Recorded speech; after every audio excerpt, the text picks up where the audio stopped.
Hi మామ, welcome to day 2 vegetable load. So వర్షం అయితే గట్టి పడుతుంది మామ. మన వెదర్ మ్యాన్ చెప్పినట్టే పడుతుంది వర్షం అయితే.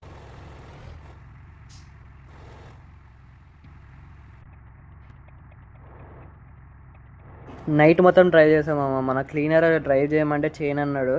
అలా నేనే చేసాను. ఇంకా లెఫ్ట్ సైడ్ ఒక మంచి డాబా ఉంటుంది మామ. ఆ డాబా బాగుంటుంది.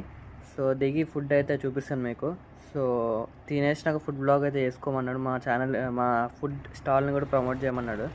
సో అట్లా అని ఇంకా ఫ్యూయల్ స్టేషన్కి వచ్చి ఫ్యూయల్ అయితే ఫుల్ చేయించుకుందాం అని వచ్చాం మామ ఇక్కడికి. ఫ్యూయల్ ఫిల్ చేయగానే కొంచెం ఒక 2 అవర్స్ స్నాప్ వేసి మళ్ళీ మనం కుక్ చేసుకొని బయలుదేరిపోదాం మామ. ఇవాళ అంటే ఓపిక లేదని ఇక కుక్ చేయలేదు. బండి ఒకసారి సర్వీసింగ్ ఇవ్వాలి మామ. కొంచెం క్లచ్ ప్లేట్స్, బ్రేక్స్ కొంచెం డిఫరెంట్ ఉన్నాయి, కొంచెం లూజ్ ఉన్నాయి. ఒకసారి సర్వీసింగ్ ఇచ్చి ఒకసారి షోరూమ్ డీటెయిల్స్ అన్నీ చేసుకోవాలి. ఇంకా టైర్లు కూడా మార్చాలి గైస్. సో నెక్స్ట్ పార్ట్ అయితే చూడండి, పార్ట్ 3. ఈ వ్లాగ్ నచ్చితే లైక్ అయితే చేయండి గైస్. సో సబ్స్క్రైబ్ కూడా చేసుకోండి. Tata, bye bye.